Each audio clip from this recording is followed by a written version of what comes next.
All right, ladies, gentlemen, and everybody else of whatever persuasion you prefer. We've got 1 day left of autumn here.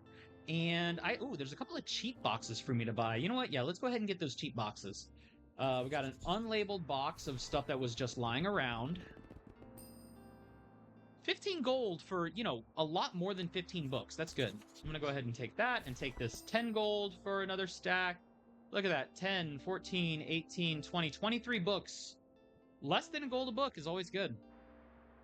So, I basically already set up my spooky. Oh, but the cauldron. I could put the cauldron somewhere. Cauldron should go somewhere.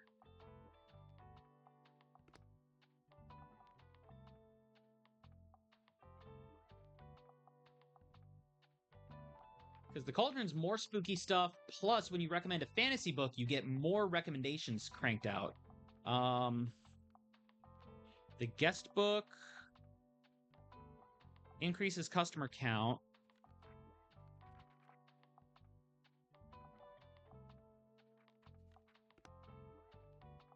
There's the doll. Hold on, that haunted typewriter. Take a quick look at that again.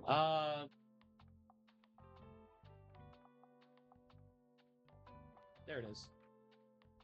For every manuscript in your shop, plus 5% spooky effect, and I have a lot of spooky here, so that 5% really goes a long way. Even though I only have the one manuscript. Question is, what can I take out to make room for the cauldron? Like, I got those. I got the thing. I want to keep the coffee maker. You know what? The desk lamp? Okay, yeah, the desk lamp. The desk lamp, it's good for the sell chance of stuff, but it doesn't add to the spooky. And right now, we need spooky.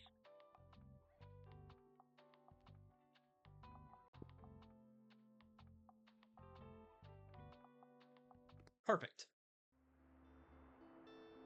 Ooh, and we only get one choice of where to go today. We are going to the Café Liberté for spooky day. Ooh, you know what? It's dark? Okay, if this is like a perpetually dark situation, this would actually be a good time to put this lantern up.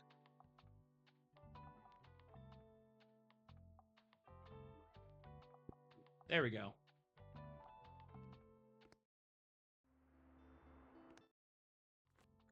All right, so Cafe Liberté. Now, for spooky, it's probably going to be a lot of fantasy with crime in preference. Oh, shit. Shit. Hold on. I need to...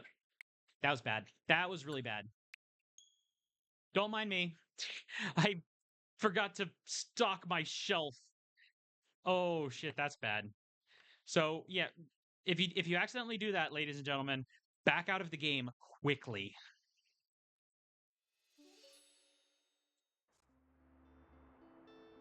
Okay, resume. Get me going. Now, I did... Okay, yeah, my cauldron... Oh, wait, the cauldron's set, but I think I need to... Okay, no, the lantern is there. Okay, good. So everything up to the lantern was saved. What I wanted to look at was this. The Café Liberté. Classic travel drama is, like, the standard here, but... It's Spooky Festival. So we want to really lean on the spooky.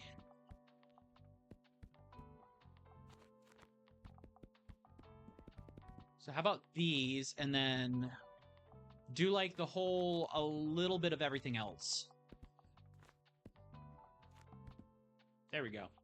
A lot of fantasy, a lot of crime. Cafe Liberté, here we come. Ooh, and the howl, too. Oh, in the old bookshop. That lighting is amazing in the old bookshop. That looks really good. I love the atmosphere of this game. Ooh. New memory. Not a single spirit dared to haunt your bookshop. Nice. Welcome, friends, to our annual celebrations. friends. Fall Fear Fest is the night where our world and the world of spirits are closest, so please make space in your homes, at your tables, and in your hearts for our ancestors and other kind and otherworldly visitors. Tonight, we also celebrate a change of seasons as the bountiful autumn and the dark winter meet. Let's look out for one another next month. No one should be left behind in the cold. Aw, that's a nice sentiment. Finally, we make noise, we play games, and we dress up in our scariest garbs tonight to ward off any ill-intentioned spirits who might otherwise whisk away someone from our midst. So be loud, be merry, be big and frightening, and most importantly, enjoy Fall Fear Fest! Thank you. She's quite a presenter. My little monologue reading probably doesn't do her justice.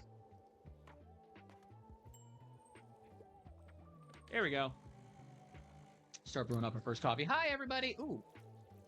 Hello, St. Bookstonbury. Ooh, another J.R.R. Tolkien for my collection. Nice. Got some Tolkien fans. Oh, this is what I love about Bookstonbury. No matter how long I've lived here, there's more traditions to uncover.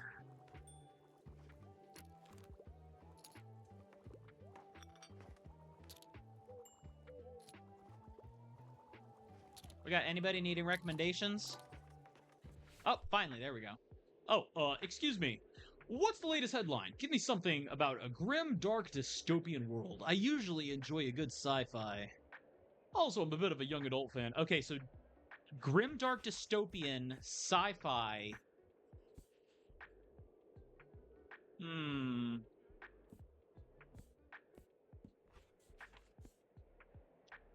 Ooh. Grim, dark, dystopian world with some sci-fi aspect. You know, somehow I feel like he probably wouldn't lean towards Attack on Titan, but I would totally recommend that based on those conditions. I just don't think it'd be his kind of speed. Let's see. Parable of the Sower. Dystopian world with climate change and corporate greed. So maybe Parable of the Sower. Oh, Catching Fire. You know what? We're going straight Catching Fire. There you go. Ooh, check out that dystopia. Ooh, you feel that? The cold days are coming soon. Guess I'll have to relocate my workouts to my living room. Oh gosh, I'm gonna miss the sun. Life is rubbish without it. But all the candles are helping a little with the darkness. Speaking of, great decorations. It's very atmospheric, like I'm in some sort of a gothic romance novel. So, do you have anything like that today? Ooh, okay. I see what you're putting down. Let's see. Romance novel, classic horror, like Carmilla.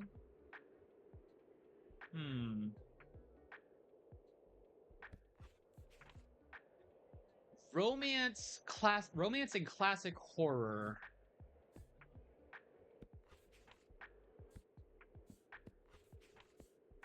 Something in the way. Flowers for Algernon? Isn't that science fiction?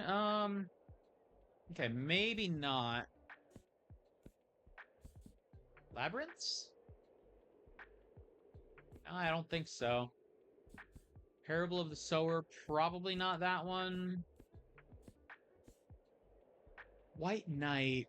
No, I don't think so. Looking for something in a kind of classic horror with romance. Virus spread 90 years later. Few colonies survived, and probably not. Six of Crows. Dark young adult fantasy series in the Grishaverse. Maybe.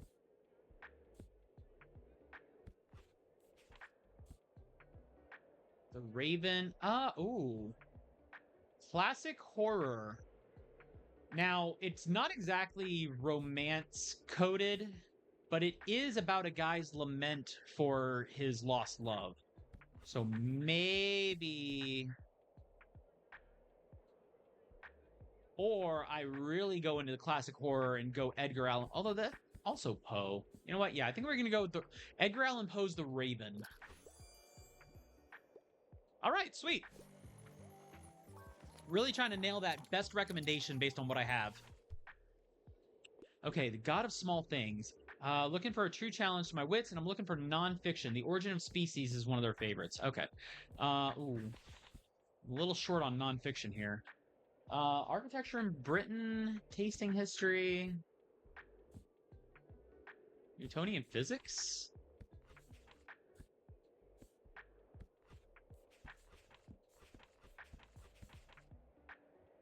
Okay, they like the Origin of Species, so they like the longer one. This one is cooking. Okay, I'm gonna try and go with Architecture in Britain. Oh, okay. Based on them saying Origin of Species, I didn't think that would be an ideal suggestion, but hey, it worked. A grand seller must weather good times and hard times. I would say you certainly achieved that. Well done. Oh, sweet. Yeah, I forgot that I completed that. I must say, I am quite impressed with your perseverance. Now, this is where our second edition compendium from 1798 concludes. However, it is rumored that the lost first edition from 1787 contained a seventh rule. No one has found this missing page yet, but it is the reason we still speak of 7 pillars today. No matter, for now you have earned yourself a break. But come back. Do you hear this guy? Do you hear this guy? We will continue with the second half of our course. Oh man, they are buying me out of house and home. That's right. Load up the fantasy novels. Yeah, good old Fear Fest. You know, it's my anniversary today. My wife and I met here almost 40 years ago because we both went apple bobbing at the same time. Hit our heads together. Oh, I knew it was love right then and there. You know what? Happy anniversary, dude. I'm glad Walt found happiness. Oh, I love the look today, mate. Great job with the decorations. I wish I could keep the Fear Fest aesthetic around all year, don't you? Especially after all the hard work you and Moira put in this year. They even apologized for missing band practice. Once! While juggling all this organization, uni work, and their cafe work. Mad respect.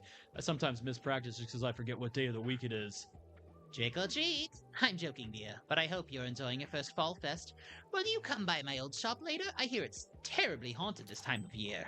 Oh, that sounds interesting. Real grisly stakes. Thrilling, gripping plot. We do have a couple of dystopias.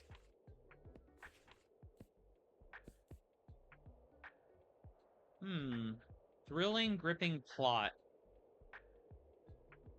You know, I might just... Oh, okay, never mind. I'm out of Suzanne Collins. Or Flowers for Algernon's a little more probably thrill, right? You know what? No, let's go Attack on Titan. Nailed it. Of course. And yep, Len called it too. On the Attack on Titan front. I'd love to read something to do with real life. Ooh, condescending self-help books. Anything. Ugh, I think I'm actually out. Historical drama. Because nothing else, like the rest that I have here is all fantasy. So something to deal with real life. This is the closest I have, is a historical drama. But it is about, like, relatable real life stuff. Oh, okay. They accepted it. Oh, geez, 2 more recommendations. I am almost sold out. Nonfiction, but usually something niche. I just don't have a recommendation for you. Especially not nonfiction. Okay, this isn't nonfiction, but... What about... Oh, sweet! At the Earth's core. I'm looking for a piece of classic literature, and I'm gonna need at least 450 pages. Ooh, let's see. Not Sea of Monsters. Yeah, not Percy Jackson. That's definitely not in classics.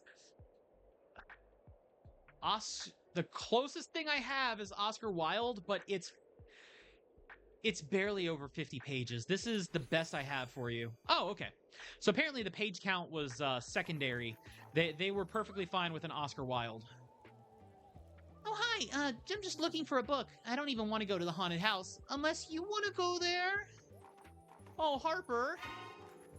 Tell you what, I'll meet you at the haunted house later, okay? I just thought you might be scared. I could go with you and help you with all of the ghosts. Okay, Daphne. Let's go together. Don't worry, the ghosts might be friendly, right? Oh, okay, so not a Daphne or Velma situation. She is 100% Casper's friend.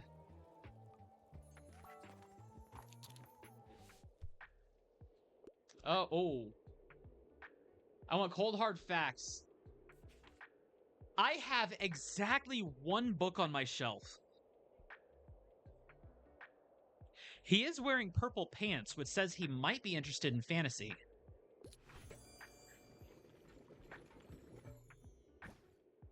This recommendation is definitely not cold hard facts at all. And he still took it.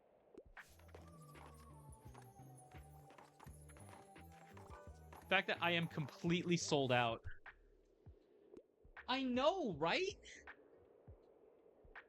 Give me something with a low page count.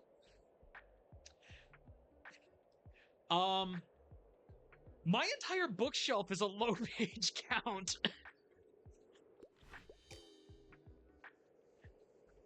There is not a possible lower page count I could recommend than my bookshelf itself right now. I really need... Best decorated indeed. And the cat is pawing at the back of my chair, begging for attention. Hi. Come here, you. Hi. Do you want to come hang out at a tiny bookshop? Okay, Harper, let's see what's going on. And she doesn't like being held for some reason. Like, she meows and begs for attention, and then she's like, no, I'm gonna go here and leave you alone now. As soon as you try to give her attention. Okay, are you ready? Let's do this, Harper. You stay reassuring. Now, I do wish that they, like, gave you something visually for this. That'd be really cool. But no, they're just gonna go black screen for this. And enter the old bookshop together. The familiar smell of pages is faint, covered mostly by a stale, dusty odor. It is darker than you thought it would be. In this light, you can only make out shapes of what looks like bedsheet-covered shelves, angled into a small maze that makes it hard to see where you're going next. With every careful step, you brush past light cobwebs. Are they for decoration, or has the shop really been empty that long? Something just touched my face. Around the next corner, an old mirror leans against the wall. Was there something behind you just now? Suddenly, a creaky whisper emerges from somewhere you can't see. You dare enter the final resting place of Roderick Blyton? No one has disturbed my rest in 300 years. Roderick Blyton! I know that name from a history book. He's real! Yes, my child, my deeds have been forgotten by my fellow Bookstonians. You must uphold my memory. Tell my story. Ooh. Of course I will. Please let us go. That face right there, that should be a reaction image right there. Like, just, of course I will. Please let us go. You know what? Screenshot that. That's going to be a reaction image that we save. You feel her little hand grab yours in the dark, dragging you forward towards the exit. Oh, Harper. Turning around what you feel must be the last corner of this endless maze, a book lands in front of you with a heavy thud. It is covered in cobwebs and layers of dust. You feel strangely drawn by its mysterious glow. I'm gonna touch the book. Ooh, mysterious grimoire. Whenever someone doesn't take a recommended book from before the 20th century... Ooh. So on a failed recommendation on older books... from before 1900. Classic and fantasy goes up. Spooky effects go up. Oh, nice. While you still hunch over the book and decipher its title, a dark figure lunges out from an old wardrobe behind you. Woo! Ah! I'm just gonna go ahead and scream. Then we run outside. The crying face. Oh my gosh, Harper, really. You know what? We're gonna humor the kid. You were really brave, Harper. You're making fun of me, aren't you? No, not at all. Like, yeah, you screamed like a little girl, but, I mean, she is a little girl, so, you know, she gets a pass for that one. The fact that I screamed, too, is gonna be the thing. As Harper tries to catch her breath, you watch the air in front of her face become visible in the sudden cold. Your gaze turns upward and something catches in your eyelashes. Looks like you caught the very first snow. Aw, that's sweet. We actually get the first snow. Also, props to Lenny for also making that prediction on the Attack on Titan.